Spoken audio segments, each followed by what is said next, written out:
আসসালামু আলাইকুম। আরবিডি নিউজের সর্বশেষ আন্তর্জাতিক সংবাদে সবাইকে আমন্ত্রণ জানাচ্ছি। সঙ্গে আছি আমি রাজীব। প্রথমেই জেনে নেওয়া যাক কি থাকছে এখনকার গুরুত্বপূর্ণ সংবাদ শিরোনামে। কাশ্মীরের মানুষের পাশে আছে পাকিস্তান, দাবি পাকিস্তানের প্রধানমন্ত্রী ইমরান খানের।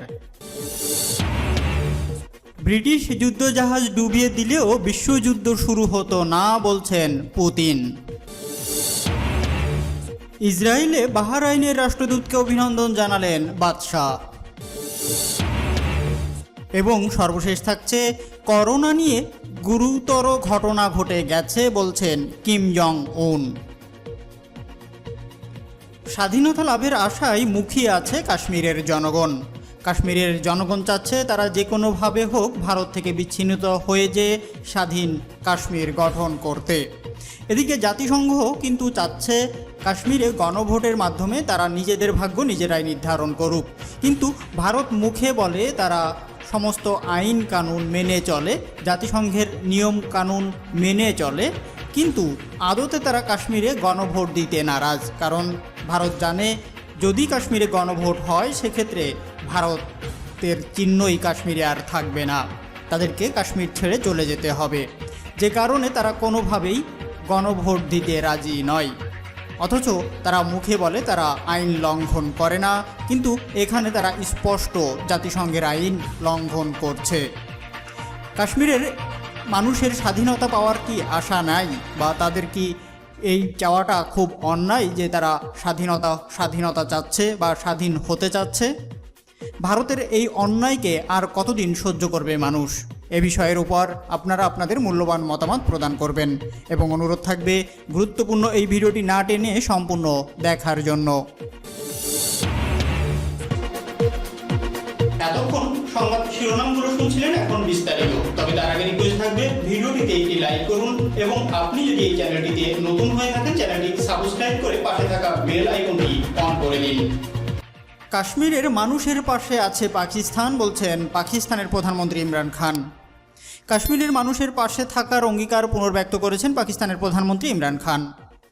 বুধবার পার্লামেন্টে দেওয়া ভাষণে এই ইস্যুতে নিজ দেশের অবস্থান আবারও স্পষ্ট করেন তিনি।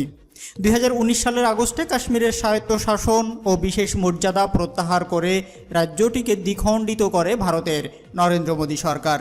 আর এই ঘটনায় ইসলামাবাদের সঙ্গে দিল্লির সম্পর্কে নতুন করে অস্থিরতা তৈরি হয়। বুধবার পার্লামেন্টে দেওয়া ভাষণে ভারত অধিকৃত জম্মু ও কাশ্মীরের মানুষের প্রতি শ্রদ্ধা জানিয়ে ইমরান খান বলেন, পাকিস্তান তাদের পাশে রয়েছে এবং 2019 সালের 5ই আগস্ট গৃহীত অবৈধ পদক্ষেপগুলো প্রত্যাহার না করা পর্যন্ত দিল্লির সঙ্গে কোনো কূটনৈতিক সম্পর্ক স্থাপন করা হবে না। এদিকে আফগানিস্তান ইস্যুতে যুক্তরাষ্ট্রের সঙ্গে অংশীদারিত্ব নিয়েও কথা বলেন ইমরান খান। তিনি বলেন তার দেশ শান্তির জন্য যুক্তরাষ্ট্রের অংশীদার হতে পারে, তবে কোনো অবস্থাতেই সেটা সংঘাতের জন্য নয়। সরকার সিদ্ধান্ত নিয়েছে দেশের সার্বভৌমত্বের সঙ্গে কোনো আপোষ করা হবে না। বুধবার পার্লামেন্টে দেওয়া ভাষণে এমন মন্তব্য করেন তিনি। ইমরান খান বলেন, যুক্তরাষ্ট্র আফগানিস্তানে পরাজিত হয়েছে এবং তারা তাদের পরাজয়ের দায় আমাদের ওপর চাপিয়ে দেওয়ার চেষ্টা চালিয়েছে। তিনি বলেন, আফগানিস্তানের মানুষ পাকিস্তানিদের ভাই, ফলে তাদের সম্পর্কে ওয়াশিংটনের চেয়ে ইসলামাবাদের বোঝাপড়া বেশি।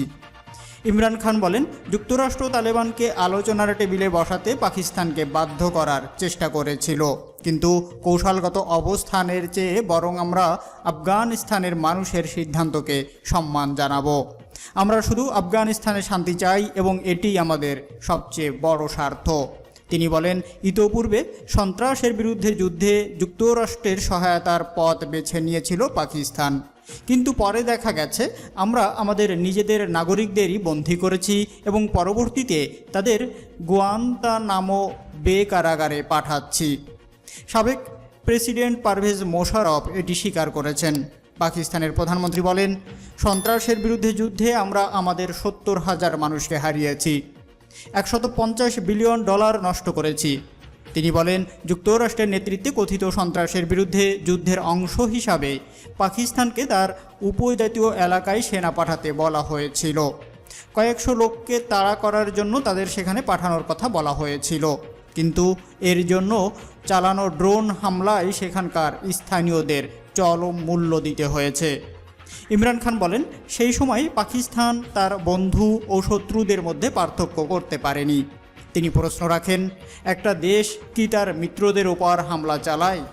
তিনি বলেন, তৎকালীন সরকারের যুক্তরাষ্ট্রের মুখের ওপর না বলার মতো সাহস ছিল না এবং তারা নিজ দেশের মানুষের কাছে মিথ্যা বলেছিল।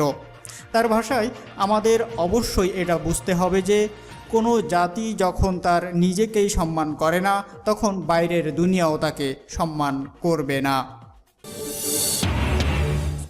ব্রিটিশ যুদ্ধজাহাজ ডুবিয়ে দিলেও বিশ্বযুদ্ধ শুরু হতো না বলছেন পুতিন।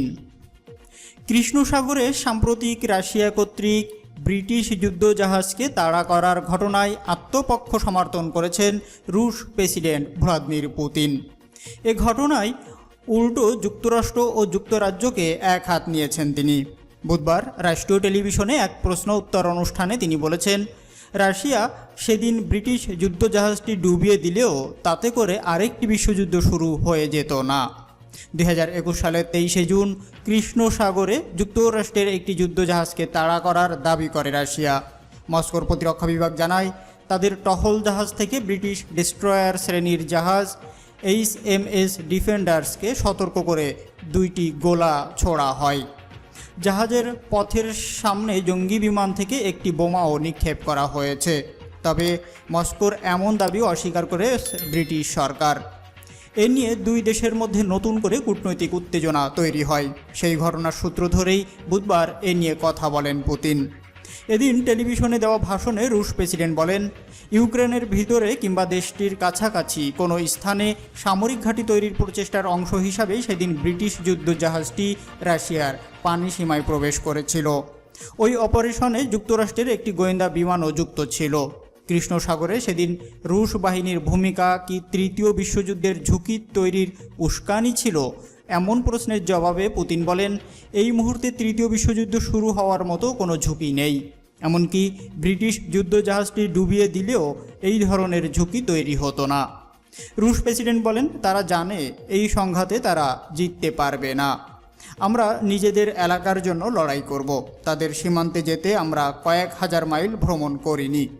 পুতিনের অভিযোগ, রাশিয়া কিভাবে প্রতিক্রিয়া জানায় সেটি দেখতেই যুক্তরাষ্ট্র ও যুক্তরাজ্য সমন্বিতভাবে ওই উস্কানিমূলক ঘটনা ঘটিয়েছে। বুধবার টেলিভিশনে দেওয়া ভাষণে কৃষ্ণ সাগরের ওই অঞ্চলটিকে জোরালোভাবে রাশিয়ার এলাকা হিসাবে উল্লেখ করেন পুতিন। তবে এটি আসলেই রাশিয়ার এলাকায় মার্কিন ব্রিটিশ উস্কানি নাকি সমুদ্র চলাচলে আইনগত অধিকার রক্ষার প্রচেষ্টা, এ নিয়ে ভিন্ন মত রয়েছে। বিবিসির নিরাপত্তা বিষয়ক বিশ্লেষক ফ্রাঙ্ক গার্ডানারের মতে, এটা নির্ভর করবে আপনার দৃষ্টিভঙ্গির ওপর। তিনি লিখেছিলেন, ব্রিটেন ইউক্রেনের জোরালো সমর্থক। তাদের যুক্তি, কৃষ্ণ সাগরে ইউক্রেনের ওডেসা বন্দর থেকে জর্জিয়ার যেতে যুক্তরাজ্যের HMS ডিফেন্ডার্সের জন্য ওটাই ছিল সবচেয়ে সোজা পথ। কিন্তু ওই পথটি ক্রিমিয়ান উপদ্বীপের কয়েক মাইল দূর দিয়ে যায়। রাশিয়া 2014 সালে ক্রিমিয়া দখল করেছে। পশ্চিমা দেশগুলো ওই দখলদারিত্বের নিন্দা জানিয়েছে। আন্তর্জাতিক সম্প্রদায়ও রাশিয়ার ওই দখলদারিত্বকে স্বীকৃতি দেয়নি। পুতিনের বুধবারের ভাষণে এটা পরিষ্কার যে কৃষ্ণ সাগরের ওই অঞ্চলের নিয়ন্ত্রণ নিয়ে রাশিয়া তার অবস্থানে অনড় রয়েছে, আর এ নিয়ে কোনোভাবেই আপোষের পথে হাঁটতে রাজি নয় মস্কো। ইসরায়েলে বাহরাইনের রাষ্ট্রদূতকে অভিনন্দন জানালেন বাদশাহ। ইসরায়েলে নিযুক্ত বাহরাইনের রাষ্ট্রদূত খালেদ ইউসুফ আল জালাহমাহকে অভিনন্দন জানিয়েছে দেশটির বাদশাহ হামদ বিন ইসা আল খলিফা। মঙ্গলবার ইসরায়েলে দায়িত্বপ্রাপ্ত বাহরাইনের কূটনৈতিক মিশনের সদস্যরা বাদশাহের সাথে সাক্ষাতে গেলে তিনি তাদের অভিনন্দিত করেন। পরে বাদশাহের দপ্তর থেকে প্রকাশিত এক বিবৃতিতে বলা হয়, দায়িত্বপ্রাপ্ত রাষ্ট্রদূত খালেদ ইউসুফ আল জালাহমাহকে বাদশাহ অভিনন্দন জানিয়েছেন। এতে আরও বলা হয়, বাদশাহ রাষ্ট্রদূতের প্রতি তার সর্বোচ্চ সমর্থন প্রকাশ করেছেন এবং শান্তি, সহনশীলতার মূল্য ও শান্তিপূর্ণ সহ অবস্থানের বিষয়ে বাহরাইনের বার্তা পৌঁছাতে তার সর্বোচ্চ সাফল্য কামনা করেন। এর আগে এই বছর মার্চে আল জালাহমাহকে ইসরায়েলের বাহরাইনের রাষ্ট্রদূত হিসাবে নিয়োগ করা হয়।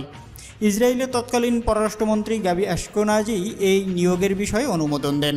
গত বছরের সেপ্টেম্বরে কথিত ইব্রাহিমি চুক্তির মাধ্যমে ইসরায়েলের সাথে সংযুক্ত আরব আমিরাত ও বাহরাইন স্বাভাবিক কূটনৈতিক সম্পর্ক স্থাপন করে। এর অংশ হিসাবে সংযুক্ত আরব আমিরাত ইসরায়েলে তাদের রাষ্ট্রদূত হিসাবে মোহাম্মদ আল খাজাকে পাঠায়। এবার বাহরাইনও ইসরায়েলে তাদের রাষ্ট্রদূত পাঠাচ্ছে। করোনা নিয়ে গুরুতর ঘটনা ঘটে গেছে বলছেন কিম জং উন। উত্তর কোরিয়ার নেতা কিম জং উন সে দেশে কোভিড-19 জনিত এক গুরুতর সংকটের কথা উল্লেখ করে বেশ কয়েকজন কর্মকর্তাকে এজন্য শাস্তি দিয়েছেন।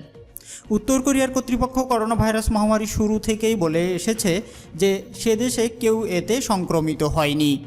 কর্তৃপক্ষ এই ভাইরাসের সে দেশে ঢোকা রোধ করতে সীমান্ত বন্ধ করে দিয়েছে, যদিও সীমান্ত বন্ধ রাখা এবং আন্তর্জাতিক নিষেধাজ্ঞা এই দুই কারণে দেশটিতে খাদ্য অভাব ও অর্থনৈতিক সংকট দেখা দিয়েছে। গত সপ্তাহেই উত্তর কোরিয়ার কর্তৃপক্ষ বিশ্ব স্বাস্থ্য সংস্থাকে বলেছে যে 2.5 কোটি জনসংখ্যার এই দেশটিতে তারা এখনও পর্যন্ত একটিও নিশ্চিত করোনা ভাইরাস কেস পায়নি, যদিও এই দাবির ব্যাপারে পর্যবেক্ষকরা বরাবরই সন্দেহ প্রকাশ করে আসছেন। তবে কিম জং উন একটি অনুষ্ঠানে যেভাবে তার ভাষণে কোভিড-19 সংক্রান্ত একটি গুরুতর ঘটনার কথা উল্লেখ করেছে তা হয়তো ইঙ্গিত দিতে পারে যে এখন দেশটিতে করোনা ভাইরাসের উপস্থিতি আছে। পার্টির নেতাদের এক বিশেষ বৈঠকে ঊর্ধ্বতন কর্মকর্তাদের বিরুদ্ধে কাজে অবহেলার অভিযোগ আনেন কিম জং উন। তিনি বলেন, এ কারণে এক গুরুতর ঘটনা ঘটেছে যা জনগণ এবং দেশের নিরাপত্তার ক্ষেত্রে এক গুরুতর ঝুঁকির সৃষ্টি হয়েছে। দক্ষিণ কোরিয়ার রাজধানী সোল থেকে বিশেষজ্ঞরা বলছেন, 2জন শীর্ষ সামরিক কর্মকর্তা এবং বিজ্ঞান ও শিক্ষা দপ্তরের প্রধানকে সম্ভবত তাদের পদ থেকে নিচে নামিয়ে দেওয়া হয়েছে। কারণ হিসাবে তারা বলেছে, উত্তর কোরিয়ার রাষ্ট্রীয় টিভিতে ওই বৈঠকের সময় তাদেরকে অন্যদের সাথে ভোট দিতে দেখা যায়নি। বিজ্ঞান বিভাগের পরিচালক ওই অনুষ্ঠানটি চলার সময় তার আসন ত্যাগ করেন। টিভির রিপোর্টে সেই কথিত গুরুতর ঘটনা সম্পর্কে আর কোনো বিস্তারিত তথ্য জানানো হয়নি, অপসারিত কর্মকর্তাদের নামও জানানো হয়নি। এতক্ষণ সঙ্গে থাকার জন্য ধন্যবাদ। দেখা হচ্ছে পরবর্তী ভিডিওতে। ততক্ষণ পর্যন্ত ভালো থাকুন, সুস্থ থাকুন। আল্লাহ হাফেজ।